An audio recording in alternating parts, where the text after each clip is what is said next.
मैं जगह डिसाइड करके तुम्हें फोन करता हूँ। ओके? क्या हुआ? कह रहा है कल सुबह मिलेंगे, साथ में कॉफी पियेंगे, थोड़ी देर में जगह बताएंगे। सीएम भारत के साथ कॉफी, चांस मिस नहीं करना चाहिए। हम सब चलते हैं। हाँ ठीक है। बेटा। हेलो हाय दादी। हेलो बेटा। Bye. Morning 7 o'clock। Okay bye bye. क्या कहते हो, कौन सी जगह ठीक रहेगी?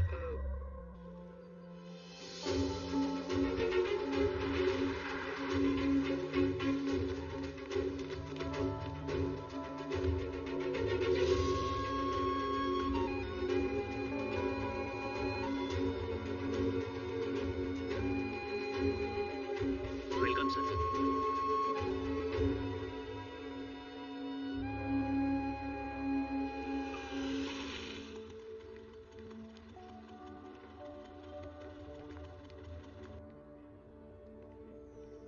ये तो पहले से आ चुके हैं। मैडम रुकिए।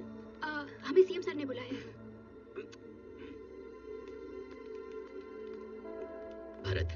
Hi sir, Vasu. I know. और तुम? वर्षा, वैशाली, शैलजा। हाय, प्लीज।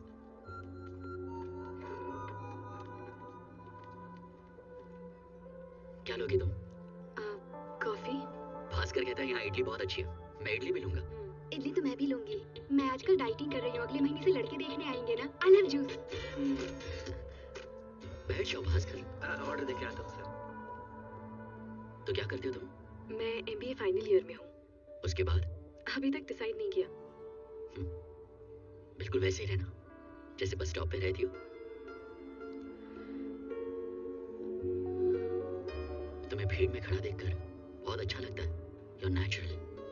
आप हर दिन जाते हुए हमें देखते हैं, ये तो बहुत शॉकिंग है। हमें तो यकीन नहीं हो रहा। आप सबको नहीं देखते हैं, सिर्फ इन्हें देखते हैं। हमने एक्सपेक्ट नहीं किया था हमारा चीफ मिनिस्टर इतना हैंडसम होगा। ट्रैफिक रूल्स को लेकर आप काफी स्ट्रिक्ट हो रहे हैं, रियली ग्रेट। लेकिन रोड्स भी तो ठीक होने चाहिए ना।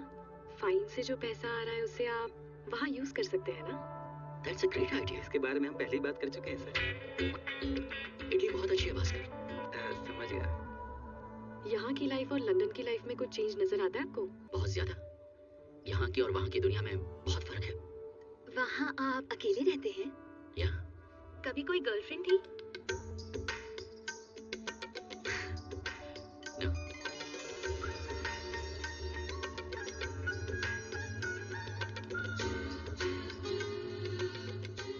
ट्रैफिक की तरह आपका नेक्स्ट प्लान क्या है sir? I don't know. Sir time हो गया है। ओह, असेंबली का टाइम हो गया। पता नहीं चला टाइम कैसे निकल गया। Thanks for coming. फिर मिलेंगे। सर मैं फ्री हूँ, कब मिलना है बताइए। सर भी तो फ्री होने चाहिए मैडम, शेड्यूल चेक करके बता। Okay, बिल पे कर दिया भास्कर? दे दिया सर। बाय। Bye sir. चलता हूँ मैडम। तुम तो बहुत लकी है यार। सेशन शुरू करने से पहले मैं अपने इस पूरे सदन की तरफ से हमारे नए मुख्यमंत्री श्री भरत गार्गी को मुबारकबाद देती हूँ। सदन के इस पहले सेशन में उनका स्वागत है।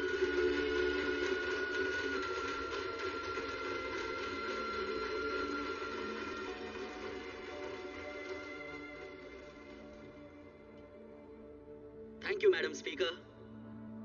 My dear colleagues and honorable members, thank you. विपक्ष के नेता श्री श्रीपति राव।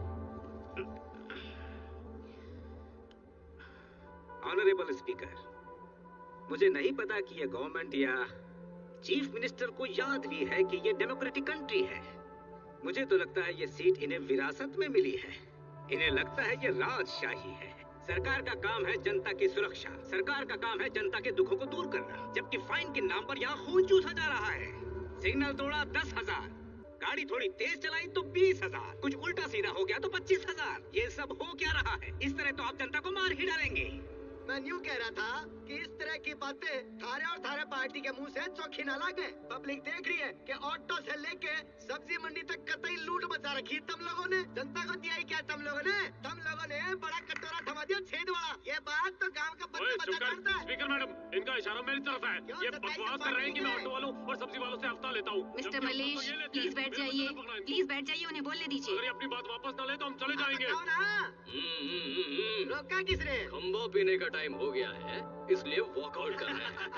प्लीज बैठ जाइए, शांत हो जाइए, साइलेंस प्लीज। क्या जरूरत प्लीज बैठ जाइए आप लोग।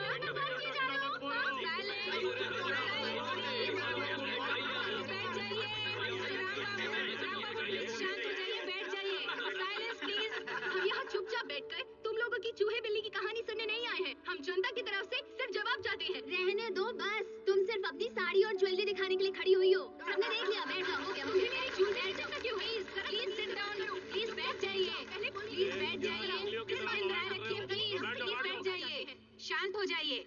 मिस्टर श्रीपति राव, अपनी बात पूरी कीजिए। अध्यक्षा, मेरे इलाके में मैं एक सॉफ्टवेयर इंजीनियर को जानता हूँ। हर सुबह वो सॉफ्टवेयर इंजीनियर अपने बच्चों को स्कूल छोड़कर फिर ऑफिस जाता है। ऑफिस लेट पहुंचे तो प्रॉब्लम होगी इसलिए देर ना हो जाए तो फिर वो शॉर्टकट लेके वन वे से ऑफिस पहुंचता है। पुलिस उसे पकड़ लेती है और 25,000 का फाइन लगा देती है। ऐसे में वो इंसान अपने परिवार का खर्चा कैसे चलाएगा? मैं चाहूंगा सरकार इसका जवाब दे। लीडर ऑफ द हाउस जवाब देंगे। Thank you madam speaker. जो कुछ भी अपोजिशन लीडर ने कहा मैंने सब सुन लिया। बस एक मिनट प्लीज। ट्रैफिक रूल्स के लगाए जाने वाले जुर्माने को लेकर लोग कितने परेशान हैं, डिटेल में बताया गया। इसका एक बहुत ही सिंपल सलूशन है मैडम स्पीकर। किसी को भी फाइन देने की जरूरत नहीं है। अगर लोग सही तरीके से ट्रैफिक नियमों को फॉलो करें, 1 रुपए भी फाइन देने की जरूरत नहीं है। खुशी खुशी अपनी पूरी सैलरी घर ले जाओ। तो बजाओ ताली।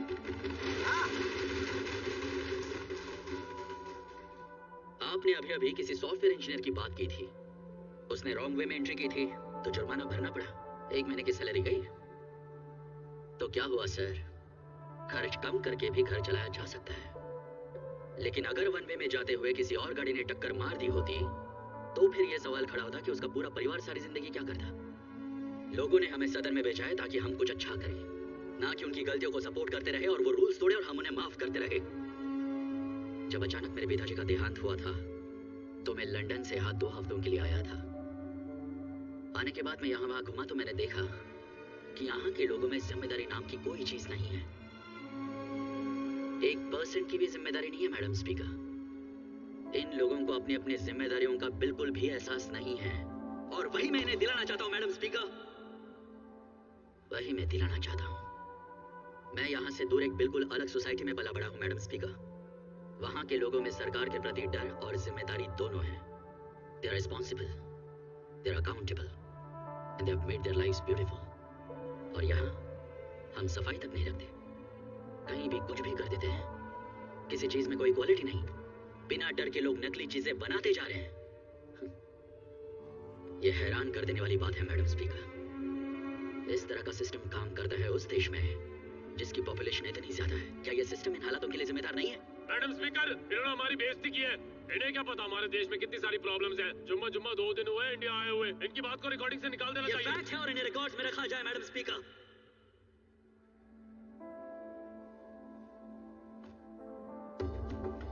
इस समाज में रहने के लिए जरूरी है डर, जिम्मेदारी और जवाबदेही। मैं सिर्फ फाइन्स पर नहीं रुकूंगा मैडम, और भी बहुत कुछ है जो करूंगा। किसी भी काम को करने के लिए गाइडलाइंस और नियम बनाए जाएंगे और अब से हर किसी को उन्हें फॉलो करना पड़ेगा। अगर मैं उन आम लोगों पर ज्यादती कर रहा हूं जो वोट्स देते हैं, तो फिर जो लोग सर्विस में हैं, working class, businessman, officials, doctors, political leaders, अगर कोई गलती करता है तो उन पर कितना बड़ा जुर्माना लगना चाहिए, ये मैं उन्हीं पर छोड़ता हूं मैडम स्पीकर। अगर इस हाउस में सबके डाउट्स क्लियर हो गए हैं तो with your permission I will take a leave madam speaker.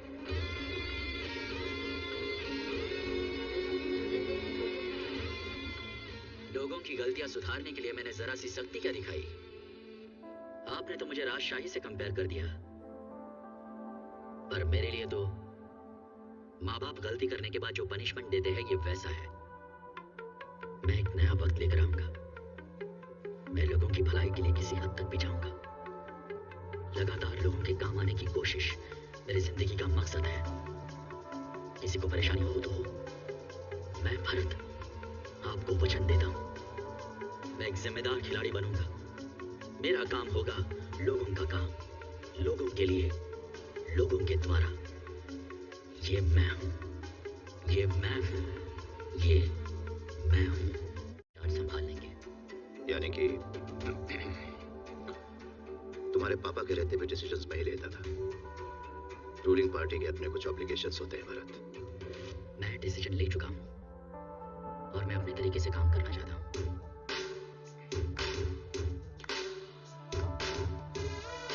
हमसे कब वो सीआईडी वाला सबसे की तरह भावतोल मत कीजिए। आपके बार बार कहने से मुझे अजीब लगता है। मैं अपना काम जानता हूं अंकल।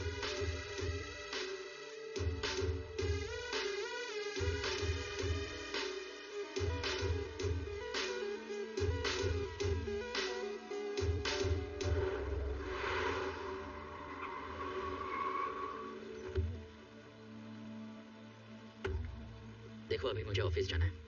मैं तुमसे शाम को आके मिलूंगा। तब तक आराम करो। ना जाओ।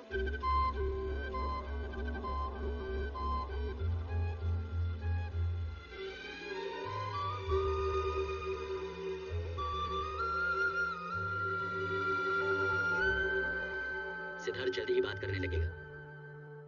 डॉक्टर ने कहा है। सिद्धार्थ ने कहा।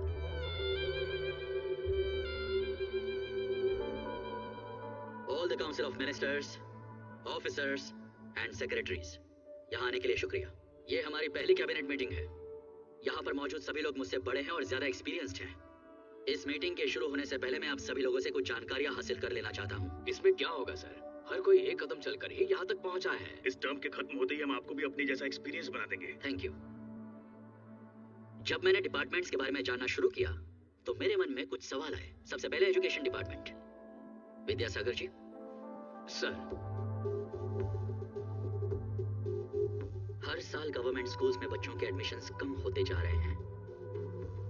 हर साल 50,000 स्टूडेंट्स कम होते जा रहे हैं। कई सौ स्कूल्स बंद होने की कगार पर है। बहुत से स्कूलों में स्टूडेंट्स की परसेंटेज सिंगल डिजिट पर आ गई है।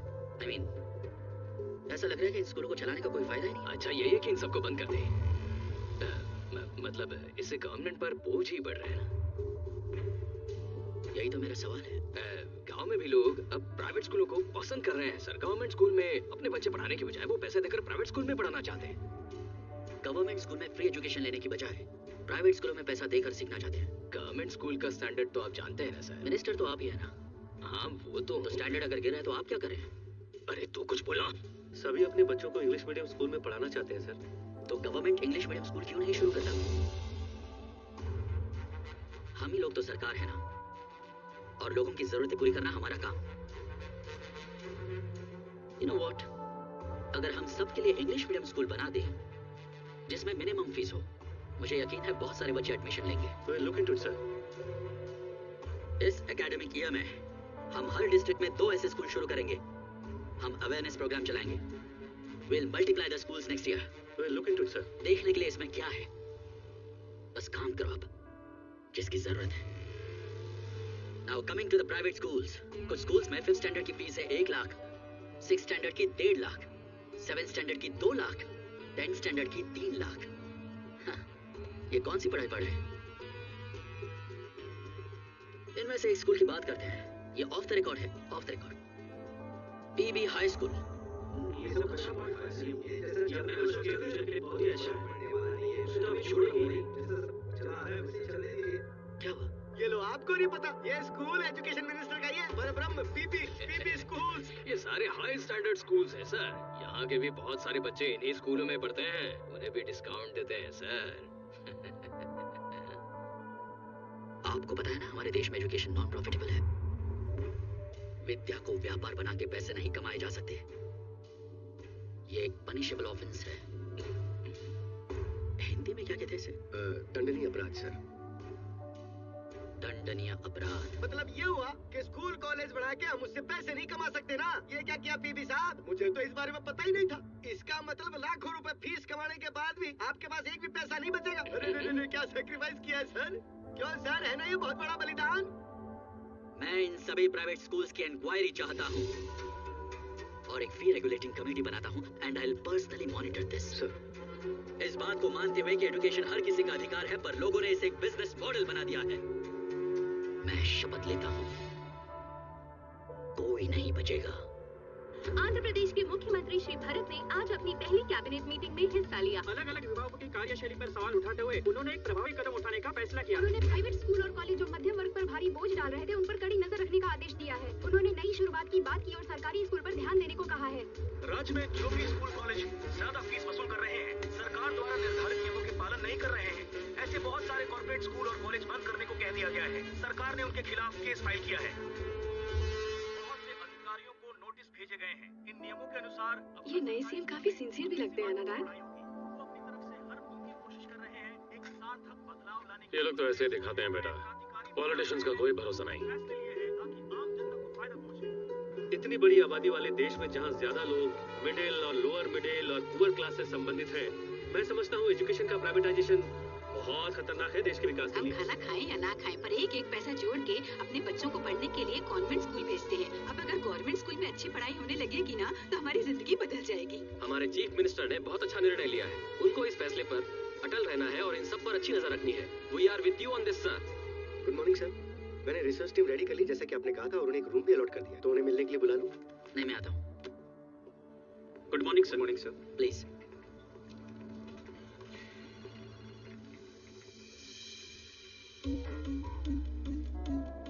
सर, सुधीर, कैलाश, रोहन, बासुमती और स्वप्ना, ये लोग सिविल्स की तैयारी कर रहे हैं सर। ये रिसर्च इनके लिए भी यूजफुल होगी सर।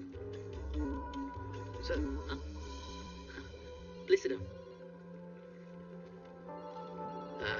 हमारे जो की इश्यूज हैं, उस पर मुझे डिफरेंट कंट्रीज, स्टेट्स, उनकी पॉलिसीज, मेथड्स, इन सब का डेटा चाहिए।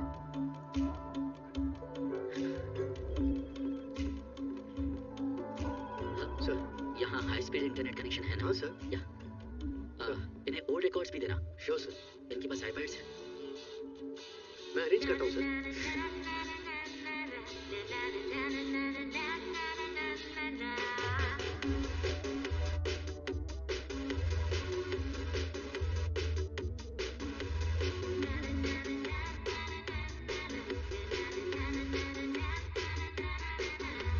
बासुमती से बात कर सकता हूँ? कौन बात कर रहा है? मेरा नाम भरत है सर, मैं उसका फ्रेंड हूँ। तुम्हारे फ्रेंड भरत का phone. Hi sir.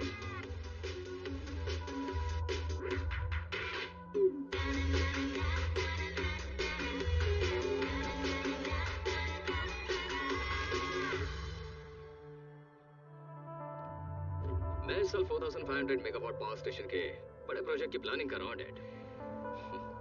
Sir, CBCID से कुछ लोग आपसे मिलने आए हैं।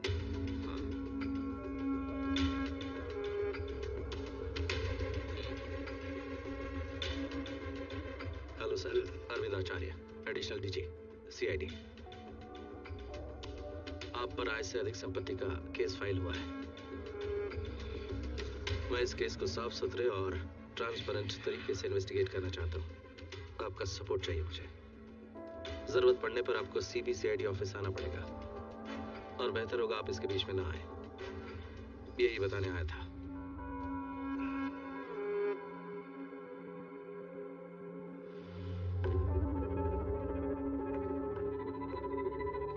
इन्वेस्टिगेशन के दौरान मेरी परमिशन के बिना तुम शहर छोड़ के नहीं जा सकते। 1-2 दिन में कोर्ट का ऑर्डर मिल जाएगा। See you soon.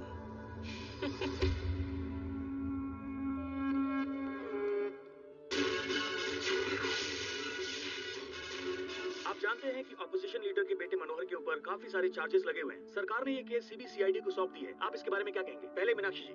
ये हर तरीके से सरकार का बहुत ही ज्यादा कायराना और शर्मनाक फैसला है। बदले की राजनीति है, क्योंकि हम सरकार के हर काम पर सवाल उठाते हैं ना। कितने शर्म की बात है, विपक्ष का मुंह बंद करने के लिए सरकार ने केस ओपन किया है। प्रजातंत्र में बदले की राजनीति करना, उकसाने की राजनीति करना ठीक नहीं है। इस केस को ओपन करने में सरकार की मंशा चाहे जो भी रही हो, पर साफ दिख रहा है कि वो विपक्ष की आवाज को खत्म करना चाहती है।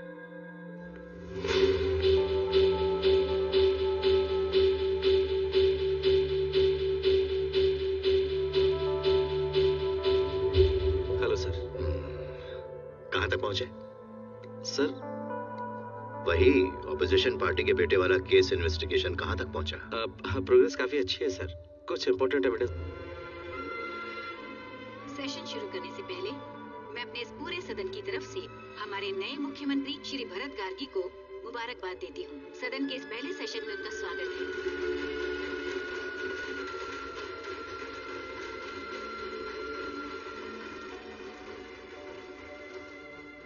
वापस न ले तो हम चले जाएंगे। रोका किसने? खंबा पीने का टाइम हो गया है, इसलिए वॉकआउट कर रहे हैं। प्लीज बैठ जाइए, शांत हो जाइए, साइलेंस चाहिए।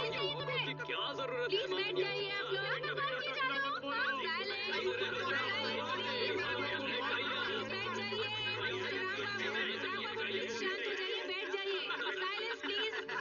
चुपचाप बैठकर तुम लोगों की चूहे बिल्ली की कहानी सुनने नहीं आए हैं। हम जनता की तरफ से सिर्फ जवाब चाहते हैं। रहने दो बस, तुम सिर्फ अपनी साड़ी और ज्वेलरी दिखाने के लिए खड़ी हुई हो। सबने देख लिया, बैठ जाओ, हो गया। मुझे मेरी चूहे क्यों? प्लीज सिट डाउन, प्लीज बैठ जाइए, प्लीज बैठ जाइए, प्लीज बैठ जाइए, शांत हो जाइए। मिस्टर श्रीपति राव, अपनी बात पूरी कीजिए। अध्यक्षा, मेरे इलाके में मैं एक सॉफ्टवेयर इंजीनियर को जानता हूँ। हर सुबह वो सॉफ्टवेयर इंजीनियर अपने बच्चों को स्कूल छोड़कर फिर ऑफिस जाता है। ऑफिस लेट पहुंचे तो प्रॉब्लम होगी इसलिए देर ना हो जाए तो फिर वो शॉर्टकट लेके वन वे से ऑफिस पहुंचता है। पुलिस उसे पकड़ लेती है और 25,000 का फाइन लगा देती है। ऐसे में वो इंसान अपने परिवार का खर्चा कैसे चलाएगा? मैं चाहूंगा सरकार इसका जवाब दे। लीडर ऑफ द हाउस जवाब देंगे। Thank you madam speaker. जो कुछ भी अपोजिशन लीडर ने कहा मैंने सब सुन लिया। बस एक मिनट प्लीज। ट्रैफिक रूल्स के लगाए जाने वाले जुर्माने को लेकर लोग कितने परेशान हैं, डिटेल में बताया गया। इसका एक बहुत ही सिंपल सलूशन है मैडम स्पीकर। किसी को भी फाइन देने की जरूरत नहीं है। अगर लोग सही तरीके से ट्रैफिक नियमों को फॉलो करें, 1 रुपए भी फाइन देने की जरूरत नहीं है। खुशी खुशी अपनी पूरी सैलरी घर ले जाओ। तो बजाओ ताली।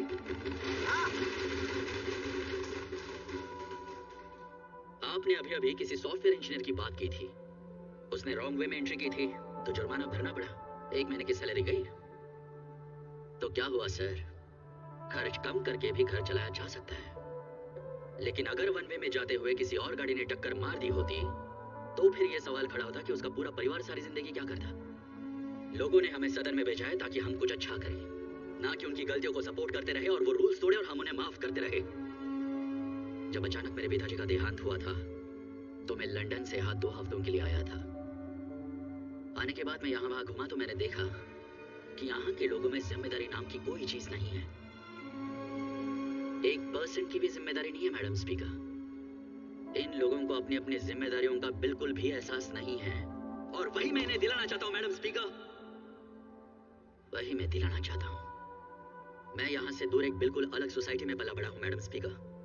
वहाँ के लोगों में सरकार के प्रति डर और जिम्मेदारी दोनों है। They are responsible, they are accountable, and they have made their lives beautiful. और यहाँ हम सफाई तक नहीं रखते, कहीं भी कुछ भी कर देते हैं। किसी चीज में कोई क्वालिटी नहीं, बिना डर के लोग नकली चीजें बनाते जा रहे हैं।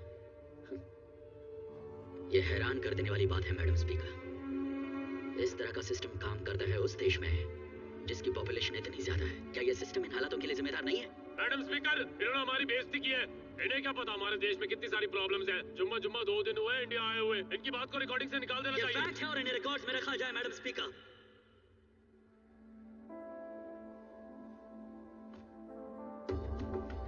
इस समाज में रहने के लिए जरूरी है डर, जिम्मेदारी और जवाबदेही। मैं सिर्फ फाइन्स पर नहीं रुकूंगा मैडम, और भी बहुत कुछ है जो करूंगा। किसी भी काम को करने के लिए गाइडलाइंस और नियम बनाए जाएंगे और अब से हर किसी को उन्हें फॉलो करना पड़ेगा। अगर मैं उन आम लोगों पर ज्यादती कराऊं जो वोट्स देते हैं, तो फिर जो लोग सर्विस में हैं, working class, businessman, officials, doctors, political leaders, अगर कोई गलती करता है तो उन पर कितना बड़ा जुर्माना लगना चाहिए, ये मैं उन्हीं पर छोड़ता हूं मैडम स्पीकर। अगर इस हाउस में सबके डाउट्स क्लियर हो गए हैं तो with your permission I will take a leave madam speaker.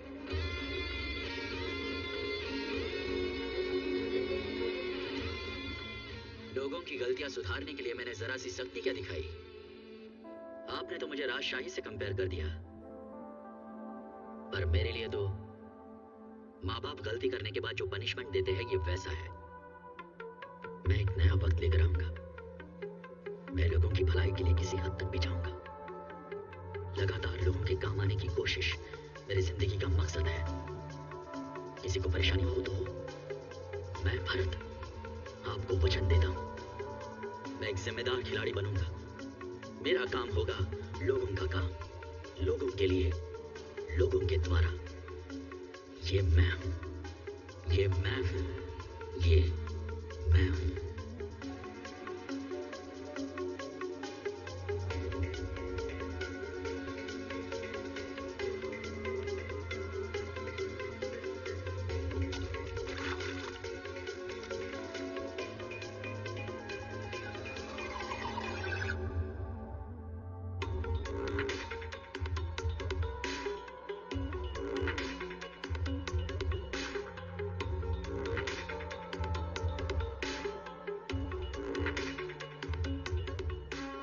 ऐसा बजट बनेगा जो लोगों के समझ में आ सके, जिसमें हर हिसाब लिखा जाएगा। एक एक रुपया जो खर्चा होगा लोगों के सामने होगा।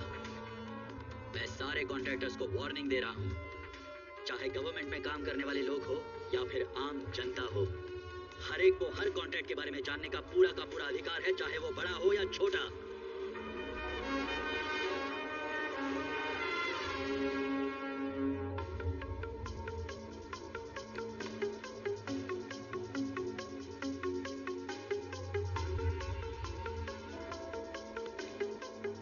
पुलिस स्टेशन की हर चीज सही होनी चाहिए। सर, यूं ही तुम लोगों का ट्रांसफर नहीं किया है मैंने। आपका इंटरेस्ट, आपकी सेंसिबिलिटी और आपके काम करने का तरीका, उस हिसाब से आपकी पोस्टिंग अलग अलग डिपार्टमेंट्स में की जा चुकी है। उम्मीद है आपकी हिम्मत और ऑफिसर्स को भी इंस्पायर करेगी। मैं भरत आपको ये वचन देता हूँ, मेरा काम होगा लोगों का काम, लोगों के लिए, लोगों के द्वारा। ये मैं हूँ, ये मैं हूँ, ये मैं हूँ।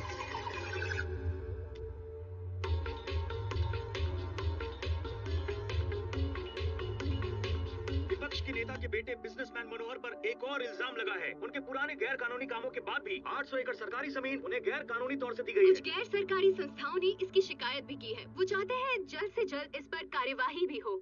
तुम्हारे ऊपर बहुत पहले से इनकम से ज्यादा प्रॉपर्टी रखने का इल्जाम है, पर तुमने आज तक इस बात की सफाई दी ही नहीं है। आजकल राजनेताओं और अमीर लोगों को बदनाम करने का फैशन सा चल रहा है। पर लोगों में ये चर्चा है कि तुमने अपनी इनकम से ज्यादा दौलत। एक मिनट, ये इसलिए है क्योंकि ये मीडिया और अपोजिशन की फैलाई हुई बात है। एक बात बताऊं, अगर तुम पैसे नहीं कमाओगे तो लोग तुम्हें नकारा समझेंगे। मेहनत करके अपना मकाम हासिल करोगे तो लोग स्वागत करेंगे। इसीलिए तो मैं लोगों की बातों पर आजकल ध्यान ही नहीं देता। ये हाई प्रोफाइल केस है तो पब्लिक अटेंशन मिलेगा ही। आपको तो ये सब पता ही होगा, लेकिन इन्वेस्टिगेशन फेयर और ट्रांसपेरेंट होना चाहिए। Sure sir, yes sir. State government ने ऑपोजिशन पार्टी के लीडर के बेटे का accusation case of injustice CBCID को सौंप दिया है।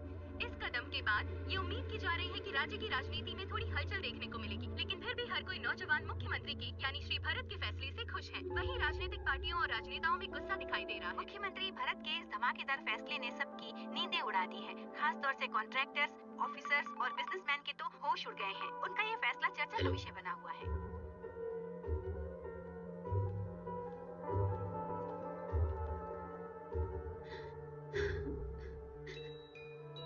डिनर करने के बाद सो गया। अचानक सांस लेने में तकलीफ होने लगी इसे। हम डर गए और हॉस्पिटल ले आए। पता नहीं ये कब इस बात को समझ पाएगा कि इसके पापा अब नहीं रहे। कल शायद इसे डिस्चार्ज मिल जाएगा। सिद्धार्थ के साथ मैं रुकता हूँ, आप घर जाइए। तुम परेशान मत हो बेटा, तुम्हें और भी काम है। कोई बात नहीं, मैं रुक जाता हूँ। तुम माम के साथ घर जाओ, कल मैं और सिद्धार्थ दोनों आ जाएंगे।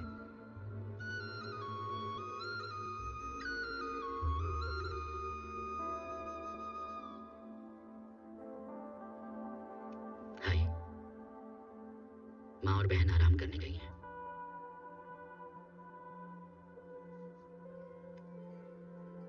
मुझे भी बचपन में डैड के साथ वक्त बिताने का मौका नहीं मिला। वो काम में बिजी रहते थे और मैं उन्हें मिस करता था, बहुत मिस किया। जब बड़ा हुआ तो पता है लोग क्या कहते थे? Your father is a great man. तुम लकी हो कि तुम उनके बेटे हो। मुझे बड़ी हैरानी होती थी। बहुत समझ में आया कि वो कितना बड़ा काम करते थे। अपने फ्रेंड्स के डैड से भी बहुत बड़ा काम, बहुत जिम्मेदारी का काम। You know what a complete man is? चलो मैं तुम्हें बताता हूँ। जो कभी कोई गलती नहीं करे, कभी किसी को हर्ट ना करे, अपना काम ईमानदारी से करे, अपनी और अपने परिवार के लोगों की जिंदगी खुशहाल बना सके। Our dad was that. He made us proud. अपने कर्तव्यों का श्रद्धा पूर्वक और निर्वहन करूंगा शुद्ध अंतःकरण से। मैं पूर्ण आस्था और श्रद्धा रखूंगा तथा मैं भय या पक्षपात, अनुराग या द्वेष के बिना इस राज्य के सभी प्रकार के लोगों के प्रति संविधान और विधि के अनुसार न्याय करूंगा। मैं भगवान को साक्षी मानकर शपथ लेता हूं।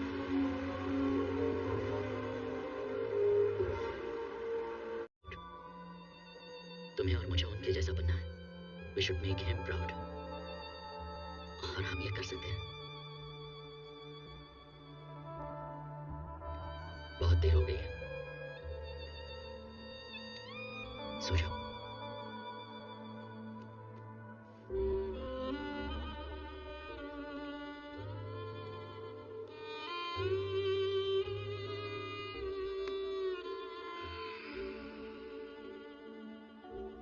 अभी पता चला मुझे। अब कैसा है वो? अभी सोया है। डॉक्टर्स कह रहे थे कि कल तक डिस्चार्ज मिल जाएगा।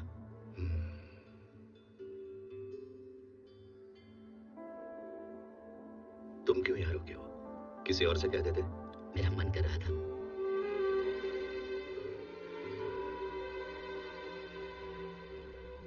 तुम्हें बचपन से देखता आया हूं मैं।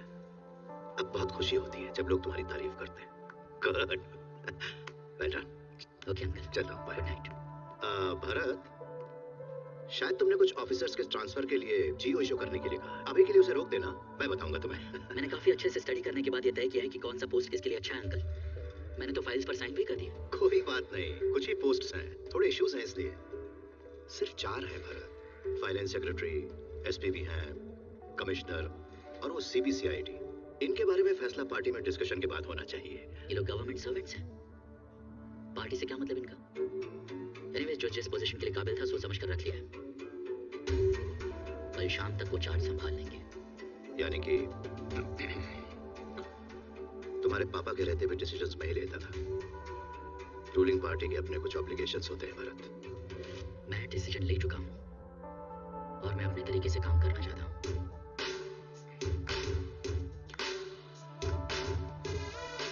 कम से कम वो सीआईडी वाला सबसे की तरह भाव तोड़ मत कीजिए। आपके बार बार कहने से मुझे अजीब लगता है। मैं अपना काम जानता हूँ अंकल।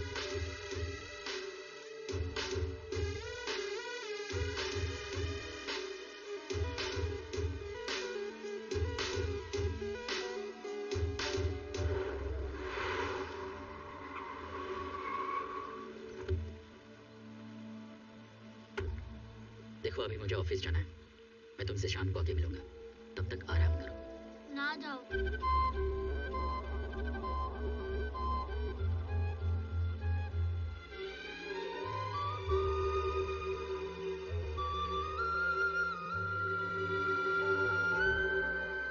सिद्धार्थ जल्दी ही बात करने लगेगा। डॉक्टर ने कहा है। सिद्धार्थ ने कहा।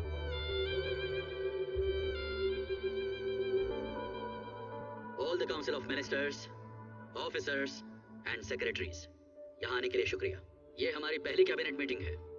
यहाँ पर मौजूद सभी लोग मुझसे बड़े हैं और ज्यादा एक्सपीरियंस्ड हैं। इस मीटिंग के शुरू होने से पहले मैं आप सभी लोगों से कुछ जानकारियाँ हासिल कर लेना चाहता हूँ। इसमें क्या होगा सर? हर कोई एक कदम चलकर ही यहाँ तक पहुँचा है। इस टर्म के खत्म होते ही हम आपको भी अपनी जैसा एक्सपीरियंस बना देंगे। Thank you. जब मैंने डिपार्टमेंट्स के बारे में जानना शुरू किया तो मेरे मन में कुछ सवाल आए। सबसे पहले education department. Vidyasagar ji. Sir, हर साल गवर्नमेंट स्कूल्स में बच्चों के एडमिशन्स कम होते जा रहे हैं। हर साल 50,000 स्टूडेंट्स कम होते जा रहे हैं। कई सौ स्कूल्स बंद होने की कगार पर है। बहुत से स्कूलों में स्टूडेंट्स की परसेंटेज सिंगल डिजिट पर आ गई है। I mean, ऐसा लग रहा है कि इन स्कूलों को चलाने का कोई फायदा ही नहीं। अच्छा यही है कि इन सबको बंद कर दें। मतलब इससे गवर्नमेंट पर बोझ ही बढ़ रहा है ना? यही तो मेरा सवाल है। गांव में भी लोग अब प्राइवेट स्कूलों को पसंद कर रहे हैं सर। गवर्नमेंट स्कूल में अपने बच्चे पढ़ाने के बजाय वो पैसे देकर प्राइवेट स्कूल में पढ़ाना चाहते हैं। गवर्नमेंट स्कूल में फ्री एजुकेशन लेने की बजाय प्राइवेट स्कूलों में पैसा देकर सीखना चाहते हैं। गवर्नमेंट स्कूल का स्टैंडर्ड तो आप जानते हैं ना सर। मिनिस्टर तो आप ही है ना। हाँ वो तो स्टैंडर्ड अगर गिर रहा है तो आप क्या करें? अरे तू कुछ बोलना। सभी अपने बच्चों को इंग्लिश मीडियम स्कूल में पढ़ाना चाहते हैं सर। तो गवर्नमेंट इंग्लिश मीडियम स्कूल क्यों नहीं शुरू करता? हम ही लोग तो सरकार है ना, और लोगों की जरूरतें पूरी करना हमारा काम। यू नो व्हाट, अगर हम सबके लिए इंग्लिश मीडियम स्कूल बना दें जिसमें मिनिमम फीस हो, मुझे यकीन है बहुत सारे बच्चे एडमिशन लेंगे। We'll look into it, sir. इस एकेडमिक ईयर में हम हर डिस्ट्रिक्ट में 2 ऐसे स्कूल शुरू करेंगे। हम अवेयरनेस प्रोग्राम चलाएंगे। We'll multiply the schools next year. We'll look into it, sir. देखने के लिए इसमें क्या है, बस काम करो आप जिसकी जरूरत है। Now coming to the private schools, कुछ schools में 5th standard की फीस है 1 लाख, 6th standard की 1.5 लाख, 7th standard की 2 लाख, 10th standard की 3 लाख। हाँ, ये कौन सी पढ़ाई पढ़ रहे हैं? इनमें से एक स्कूल की बात करते हैं। ये ऑफ द रिकॉर्ड है, off the record. PB high school.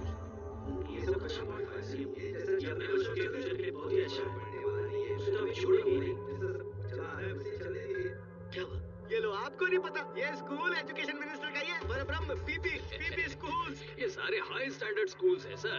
यहाँ के भी बहुत सारे बच्चे इन्हीं स्कूलों में पढ़ते हैं, उन्हें भी डिस्काउंट देते हैं सर। आपको पता है ना, हमारे देश में एजुकेशन नॉन प्रॉफिटेबल है। विद्या को व्यापार बना के पैसे नहीं कमाए जा सकते। ये एक पनिशेबल ऑफेंस है। हिंदी में क्या कहते हैं इसे? दंडनीय अपराध सर। दंडनीय अपराध मतलब ये हुआ कि स्कूल कॉलेज बढ़ा के हम उससे पैसे नहीं कमा सकते ना। ये क्या किया पीबी साहब? मुझे तो इस बारे में पता ही नहीं था। इसका मतलब लाखों रुपए फीस कमाने के बाद भी आपके पास एक भी पैसा नहीं बचेगा। अरे क्या सेक्रीफाइस किया है सर? क्यों सर, है ना ये बहुत बड़ा बलिदान? मैं इन सभी प्राइवेट स्कूल्स की इंक्वायरी चाहता हूँ और एक फी रेगुलेटिंग कमेटी बनाता हूँ, and I will personally monitor this. इस बात को मानते हुए कि एजुकेशन हर किसी का अधिकार है, पर लोगों ने इसे एक बिजनेस मॉडल बना दिया है। मैं शपथ लेता हूँ, कोई नहीं बचेगा। आंध्र प्रदेश के मुख्यमंत्री श्री भरत ने आज अपनी पहली कैबिनेट मीटिंग में हिस्सा लिया। अलग अलग विभागों की कार्यशैली पर सवाल उठाते हुए उन्होंने एक प्रभावी कदम उठाने का फैसला किया। उन्होंने प्राइवेट स्कूल और कॉलेज जो मध्यम वर्ग पर भारी बोझ डाल रहे थे, उन पर कड़ी नजर रखने का आदेश दिया है। उन्होंने नई शुरुआत की बात की और सरकारी स्कूल पर ध्यान देने को कहा है। राज्य में जो भी स्कूल कॉलेज ज्यादा फीस वसूल कर रहे हैं, सरकार द्वारा निर्धारित नियमों के पालन नहीं कर रहे हैं, ऐसे बहुत सारे कॉर्पोरेट स्कूल और कॉलेज बंद करने को कह दिया गया है। सरकार ने उनके खिलाफ केस फाइल किया है। बहुत से अधिकारियों को नोटिस भेजे गए हैं। इन नियमों के अनुसार ये नए सीएम काफी सिंसियर भी लगते हैं ना डैड। ये लोग तो ऐसे ही दिखाते हैं बेटा। पॉलिटिशियंस का कोई भरोसा नहीं।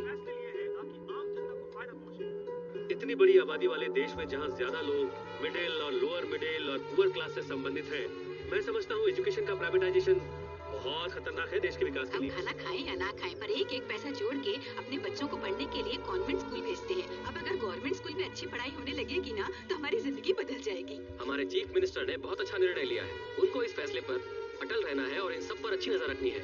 We are with you on this sir. Good morning sir.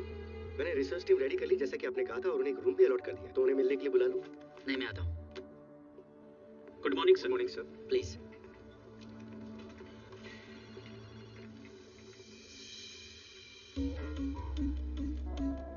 Sir, Sudhir, Kailash, Rohan, basmati और स्वप्ना, ये लोग सिविल्स की तैयारी कर रहे हैं सर। ये रिसर्च इनके लिए भी यूजफुल होगी sir. Sir, please sit down. हमारे जो की इश्यूज हैं, उस पर मुझे डिफरेंट कंट्रीज, स्टेट्स, उनकी पॉलिसीज, मेथड्स, इन सब का डेटा चाहिए।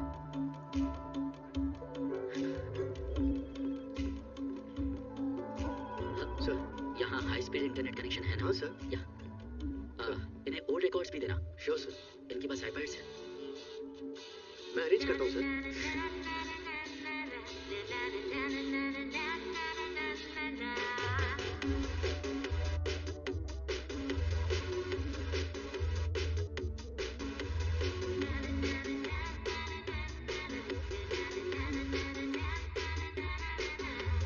बासमती से बात कर सकता हूँ? कौन बात कर रहा है? मेरा नाम भरत है सर, मैं उसका फ्रेंड हूँ। तुम्हारे फ्रेंड भरत का phone. Hi sir.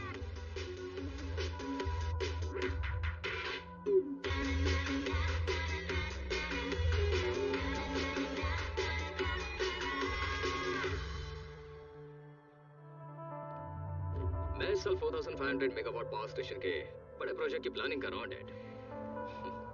Sir, CBCID से कुछ लोग आपसे मिलने आए हैं। हाँ।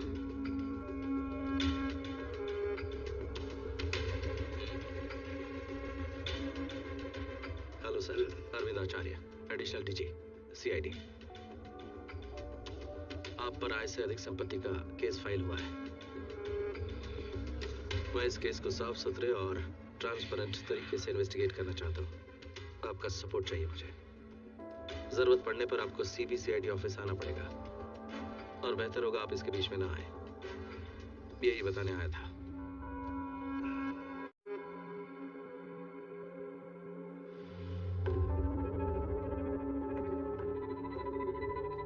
इन्वेस्टिगेशन के दौरान मेरी परमिशन के बिना तुम शहर छोड़ के नहीं जा सकते। 1-2 दिन में कोर्ट का ऑर्डर मिल जाएगा। See you soon.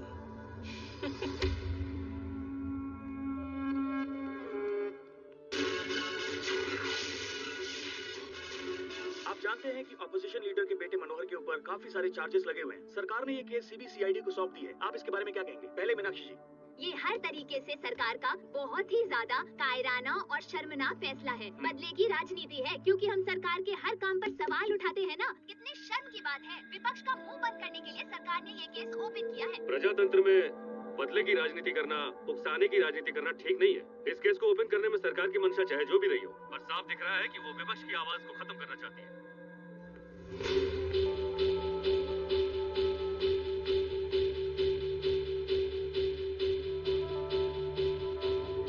Hello sir. कहाँ तक पहुंचे? सर, वही ऑपोजिशन पार्टी के बेटे वाला केस इन्वेस्टिगेशन कहाँ तक पहुंचा? प्रोग्रेस काफी अच्छी है सर। कुछ इंपॉर्टेंट एविडेंस हाथ लगे।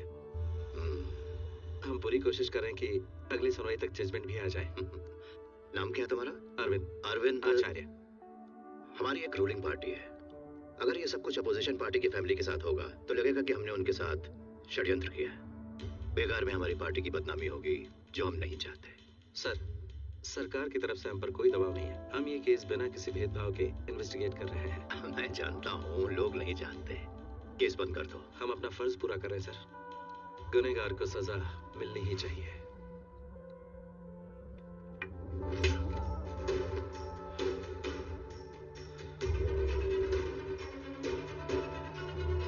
तीन महीने में सबका दिमाग खराब हो गया है। पहले तो ऐसा नहीं होता था। कुछ भी करने से पहले एक बार अच्छा बुरा तो सोचना चाहिए ना। तुम लोग जो भी करते हो उसका जवाब मुझे देना पड़ता है। तुम्हारे घर पर तुम्हारी बीवी भी है, तो बच्चे स्कूल भी जाते हैं। जिस पोजीशन पर तुम आज हो, थोड़ा डरना भी चाहिए। जमीन पर ही रहो। केस बंद कर दो।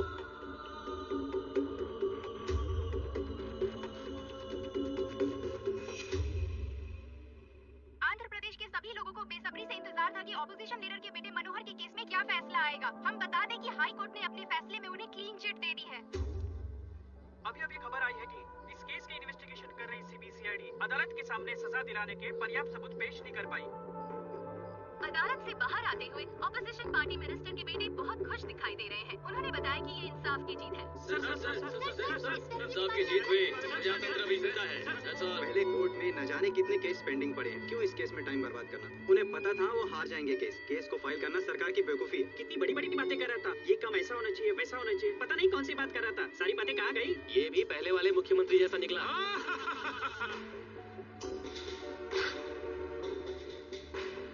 इस केस को लेकर सीबीसीआईडी के रवैये पर सवाल उठने लगे हैं कि उन्होंने अदालत में सबूत पेश नहीं किए। ये तमाशा कब खत्म होगा? इस देश में कभी किसी राजनेता को सजा होते हुए मैंने तो नहीं देखा। एक पार्टी सत्ता में आती है तो दूसरी को बचाती है, और दूसरी वाली पहले वाली को। एक्टर भी ऐसी एक्टिंग नहीं कर सकते। लगे रहो, लगे रहो। सत्ता में चाहे कोई भी पार्टी आए, राजनेताओं को कभी कोई कुछ नहीं कहता। सब मिले हुए हैं। आम लोग और राजनीति के जानकार इस बात को लेकर बहुत गुस्से में नजर आ रहे हैं।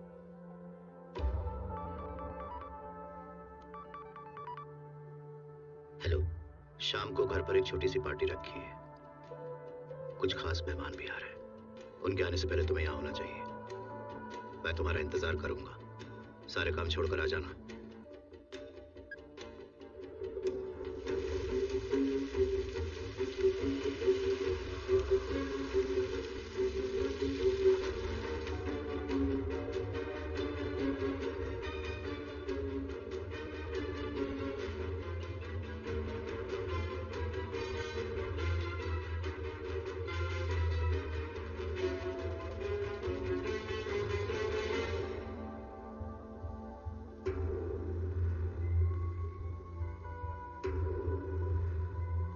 जब आपने खास मेहमानों की बात की तो मुझे लगा कोई इंपॉर्टेंट काम होगा, इसलिए बुलाया।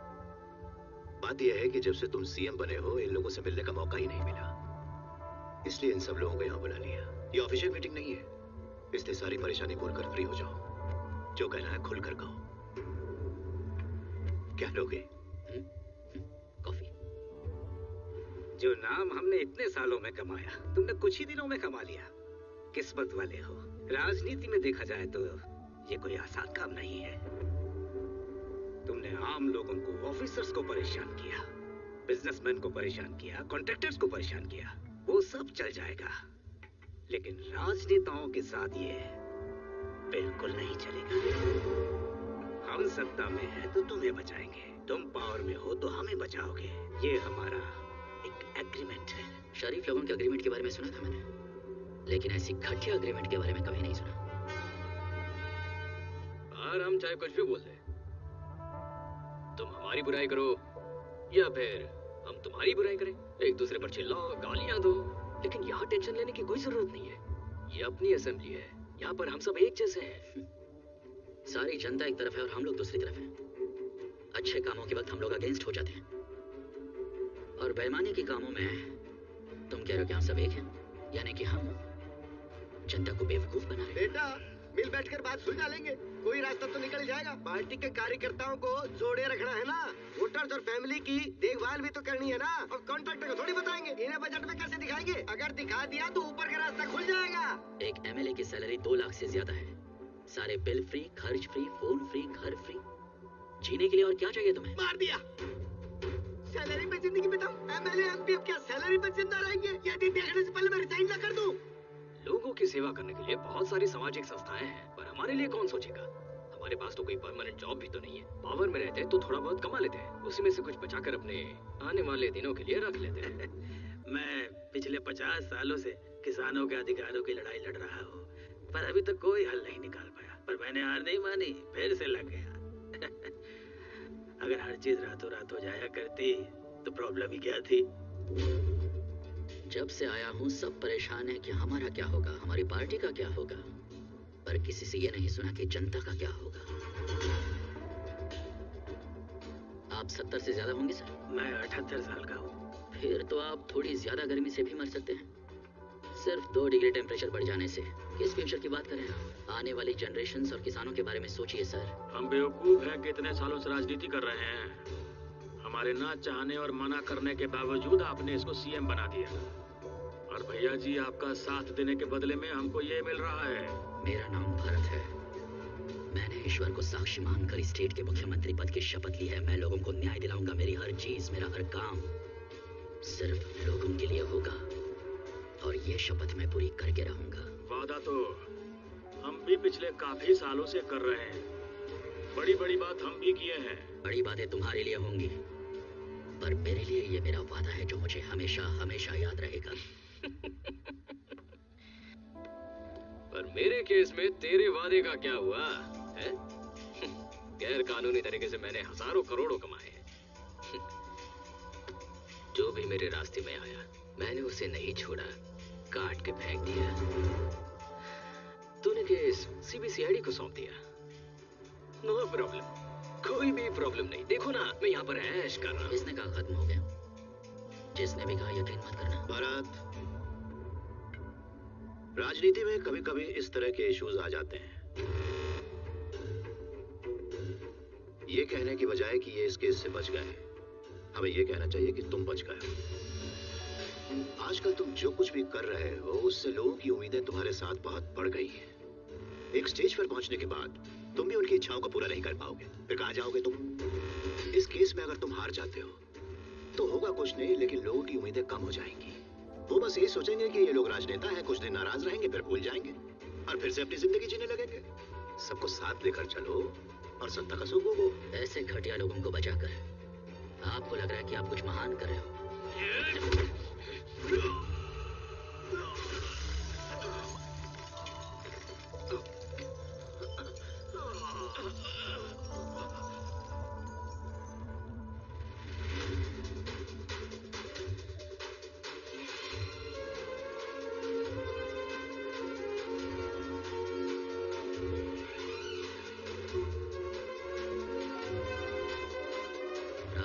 कदम रखने से पहले वहाँ की जमीन टटोल लेनी चाहिए।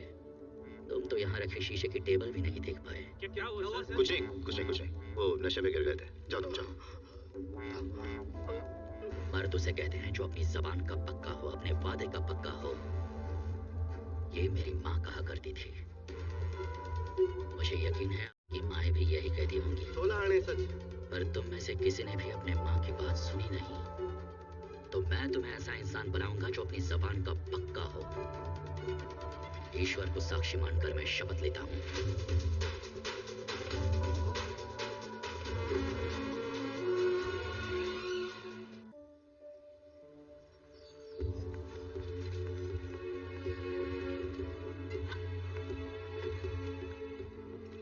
सर, यूरोप के बजट से जुड़ी सारी डिटेल इस फाइल में है।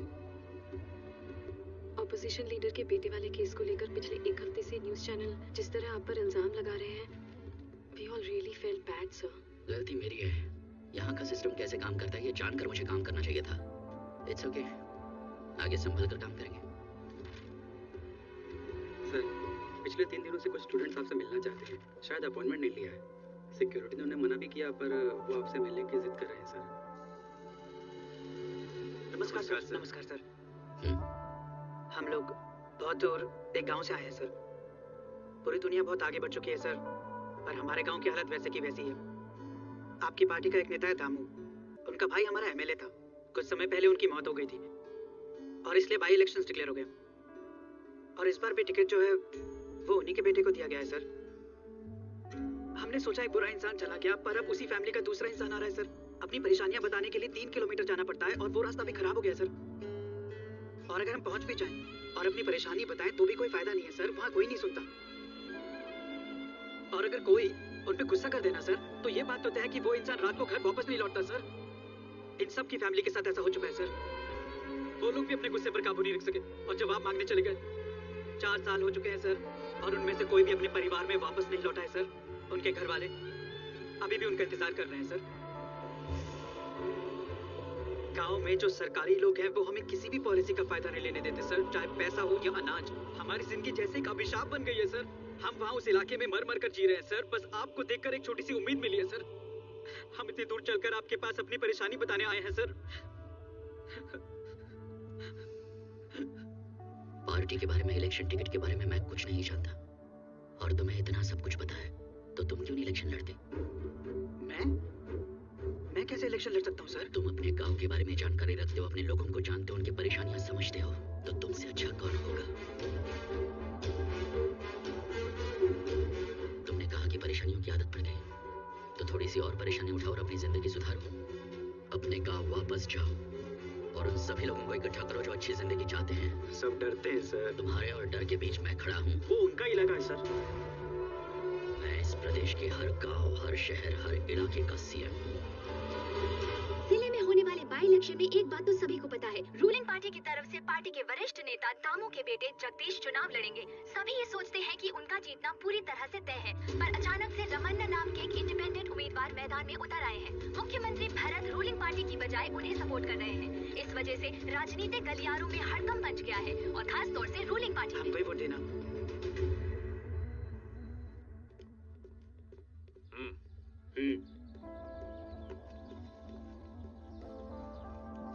पार्टी ने हमरे बेटे पर टिकट दिया है।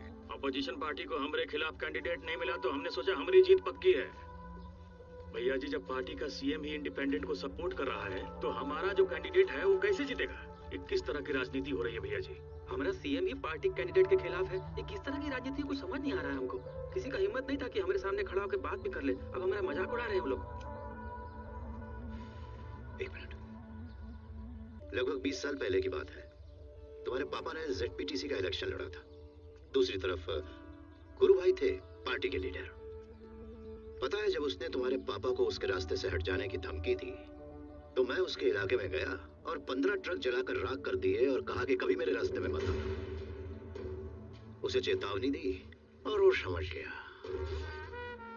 उस समय राव साहब, जो कि एक गांव के मुखिया थे, उसने गांव वालों को धमकी दी और तब तुम्हारे पापा ने राव साहब के 25 आदमियों को गायब कर दिया था। लेकिन अब तेरा बाप एक कमजोर और अनजान आदमी से डर गया और बचने के लिए मेरे पास चला आया। क्यों? बूढ़ा हो गया है? खून ठंडा पड़ गया है?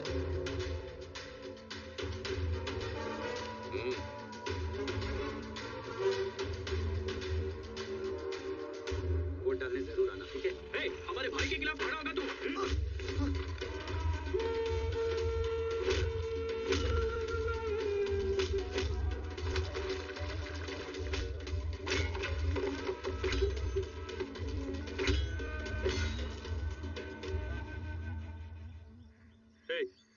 सुबह जब से उठे बस यही डर लगा रहता है, पता नहीं कब किसके साथ क्या हादसा हो जाए। तो ये सब छोड़ क्यों नहीं देता बेटा? अब तक छोड़ते ही तो आए हैं चाचा। पूरी दुनिया आगे निकल चुकी है और हम वहीं के वहीं पड़े हैं। सिर्फ 2 वक्त की रोटी मिल जाए उसी में खुश हो जाते हैं। छी, ऐसा जीना भी कोई जीना है क्या चाचा? जो जी मैं करो, कल से तुम्हारे साथ कोई नहीं आएगा। तुम्हें यही बताने आए थे। हमारी बात मानो रामण्णा, तुम पढ़े लिखे हो। यहाँ रहकर इनके साथ लड़ने से अच्छा है तुम शहर जाकर काम करो और खुश रहो। यहाँ मेरा घर है, माँ है, 4 एकड़ जमीन है। ये सब छोड़कर कहाँ जाऊंगा मैं? माँ को छोड़कर कहाँ काम करने जाऊँ? तुम बिन बाप के बच्चे हो। हमारा काम था तुम्हें समझाना, और क्या। अब तुम खुद सोच लो। आ जाओ, चलते हैं।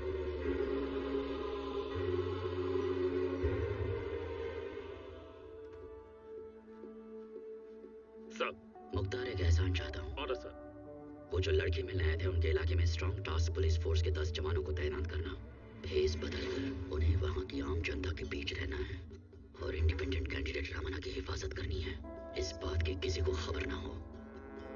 रात और दिन साई की तरह उसके साथ रहना, और अगर कोई हमला करता है तो उसे वहीं पर खत्म कर देना। मुख्तार सब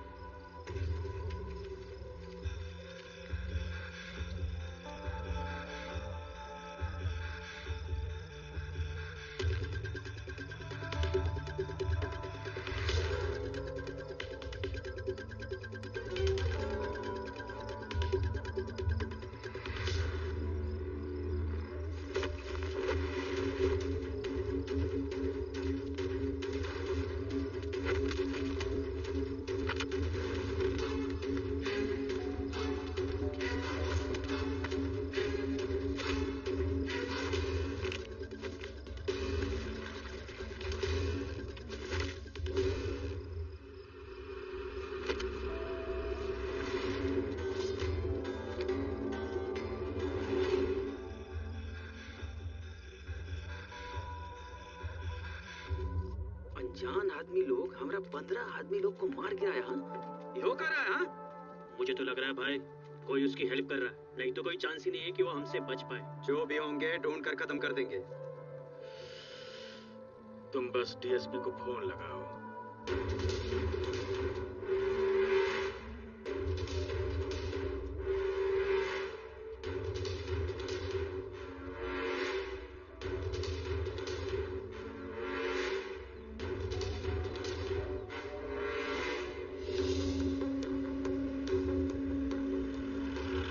गाड़ी इधर क्यों घुमा ली? पुलिस स्टेशन तो उधर है ना?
पता कर अभी तक आया का है नहीं?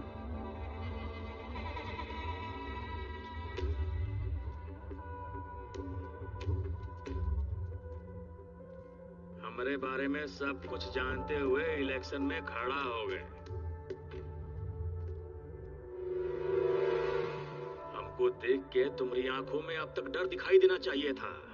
तुम दुर्गा महल में दामू के सामने खड़े हो। इतना हिम्मत कहां से आ गया रे?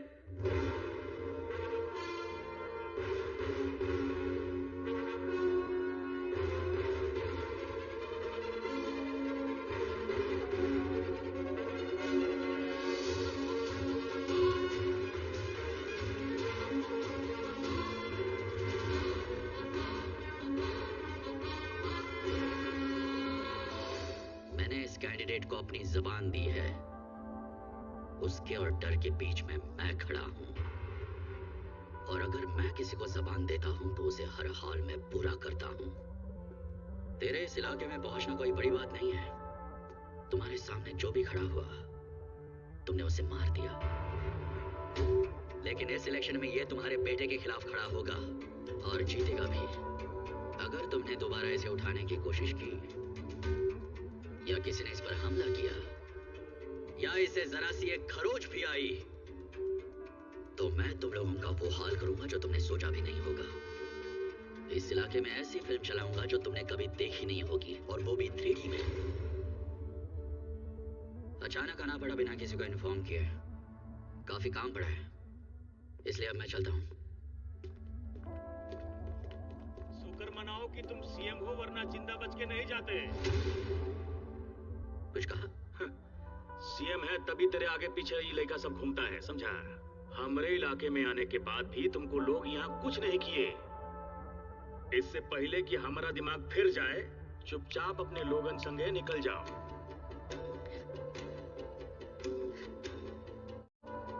एक और एहसान करोगे मुख्तार? सर, मैं दामू और उसके आदमियों की खातिरदारी करना चाहता हूँ।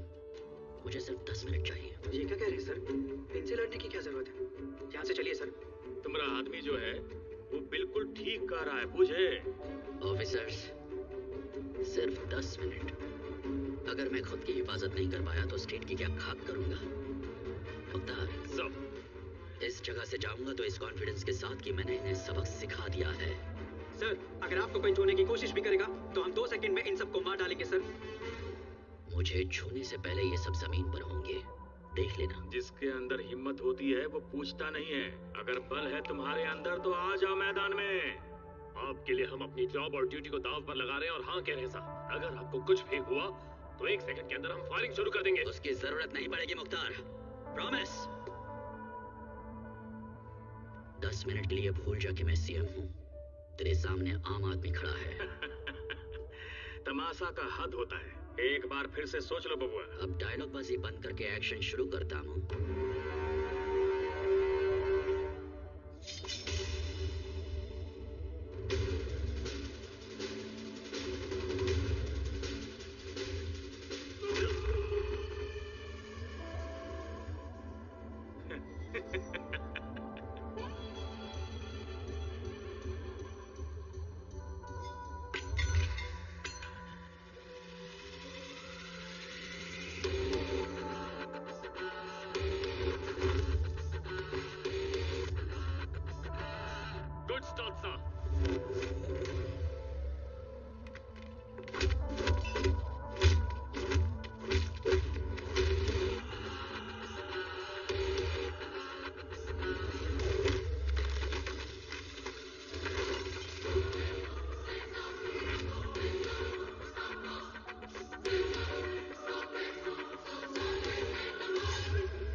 मुझसे लड़ने के लिए अब ये पूरी तरह से तैयार नहीं है ऑफिसर्स।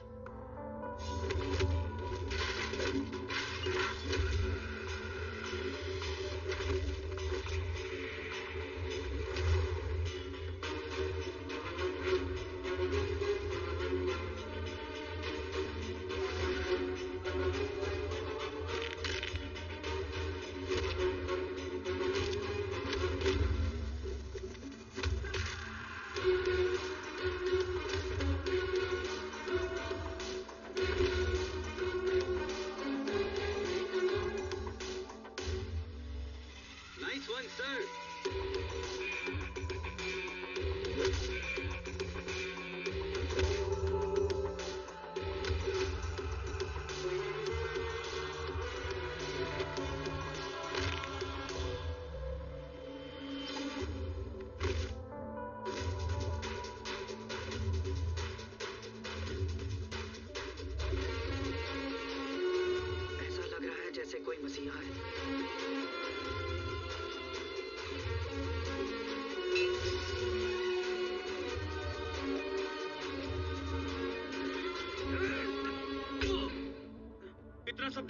लड़ेगा तू? हैं? सर, आप सर को ले जाइए। हम इसे कुछ नहीं कहेंगे। इलेक्शन में कोई गड़बड़ी नहीं होगी। बहुत से नेता ऐसे ही लोगों को डरा कर अपने डर का साम्राज्य बना लेते हैं।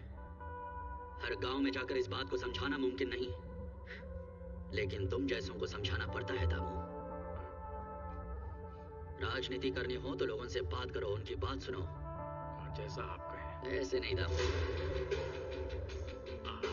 आज हम ईश्वर की शपथ लेता हूँ कि हम लोगों से मिलकर उनकी समस्या को सुलझाऊंगा। That's all for now, Mukhtar.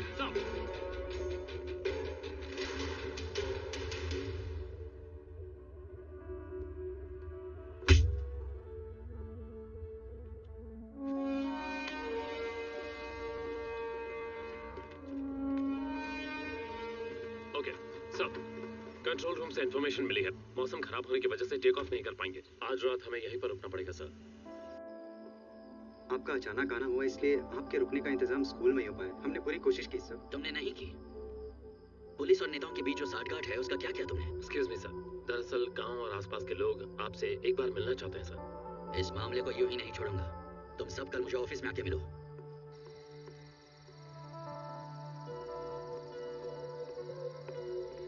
नमस्ते सर। नमस्ते सर।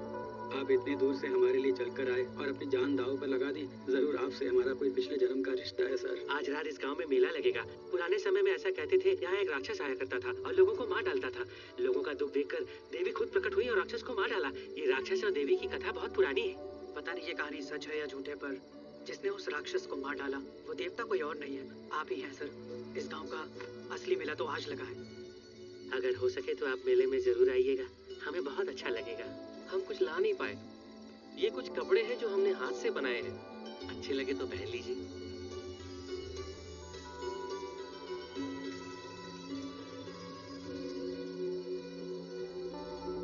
जिले में हुए बाई इलेक्शन के फैसले का पूरे राज्य के लोगों को बेसब्री से इंतजार है और इलेक्शन जीता है इंडिपेंडेंट उम्मीदवार रमन्ना ने, जिन्होंने रूलिंग पार्टी के उम्मीदवार को 35,000 के बड़े अंतर से हरा दिया है। पूरे राज्य में खलबली सी पैदा हो गई है। एक गरीब परिवार से आने और कोई मैंने अपनी सर्विस में कई सारे सीएम देखे हैं और हमेशा यही सोचता था कि कोई भी आ जाए, लेकिन कभी कुछ भी नहीं बदलेगा। पर ये कुछ अलग है। ये तुम्हारे बारे में, मेरे बारे में, सबके बारे में इतना सोचता है। ये एक पॉलिटिकल लीडर नहीं है, एक नायक है।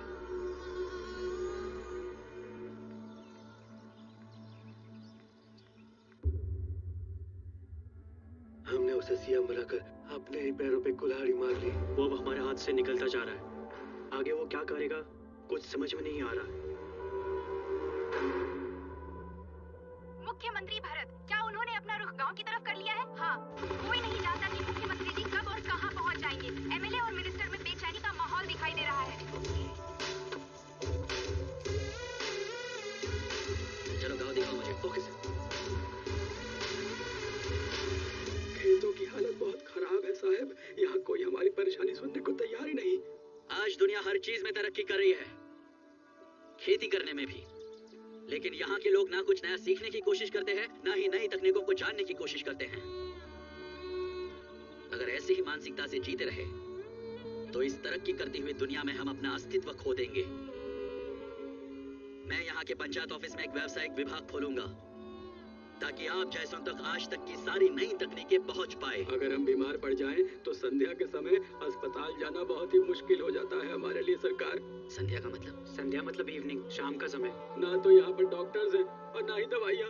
प्राइमरी हेल्थ केयर सेंटर यहाँ से कितनी दूर है? सर यहाँ से 7 किलोमीटर दूर है सर। वहाँ के डॉक्टर को फोन करो sir. Hello sir. Chief minister गांव में आए हुए हैं, जल्दी से सभा में पहुंच जाओ। ऑफिसर्स का कोई डर नहीं से। तुम्हारा रिश्तेदार है क्या? सर, या सभी डॉक्टर से ऐसे ही पेश आते हो? हमारे निकलने के बाद इसे सस्पेंड कर देना। Okay sir.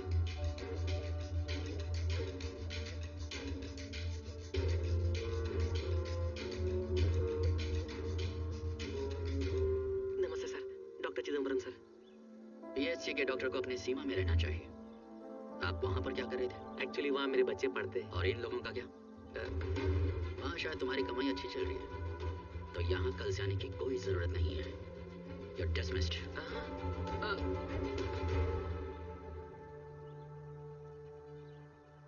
हॉस्पिटल के लिए नया डॉक्टर चुना जाएगा। और आपको संध्या के समय भी कोई तकलीफ नहीं होगी। मैंने लोगों से वादा किया है कि अपनी आखिरी सांस तक गरीबों और दबे कुचले लोगों की सेवा करूंगा, उनके लिए लड़ूंगा।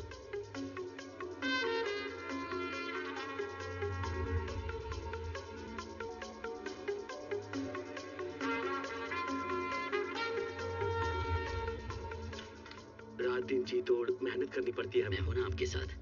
शुक्रिया साहब। अगर किसी को अपने पैरों पर खड़ा ना कर सके तो किस काम की ये सत्ता? मेरा नाम भरत है और मैं वादा करता हूं अब फिक्र करने की जरूरत नहीं। मैं एक जिम्मेदार नेता बनूंगा। कुछ भी करूंगा तो लोगों के लिए, सोचूंगा तो सिर्फ लोगों के लिए। ये मैं हूं, ये मैं हूं, ये मैं हूं।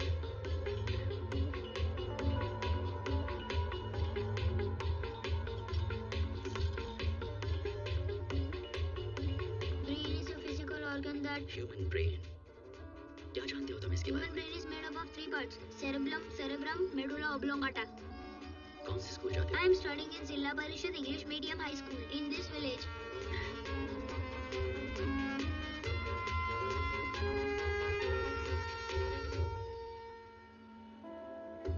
पिछले कई दिनों से स्टेट के बहुत सारे गांव में जाकर मैं देख चुका हूँ। मुझे उनकी समस्याएं और परेशानियों के बारे में पता चला और कुल मिलाकर एक बात तो समझ में आई कि हर गांव की अपनी जरूरतें हैं।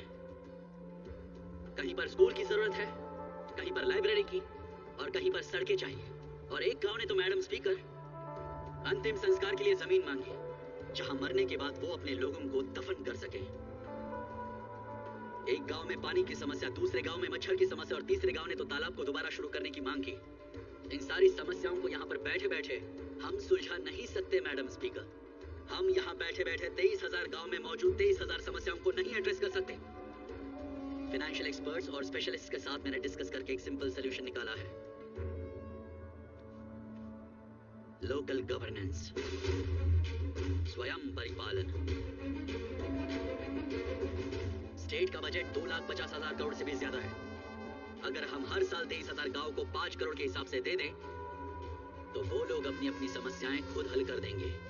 किसी का इंतजार भी नहीं करना पड़ेगा।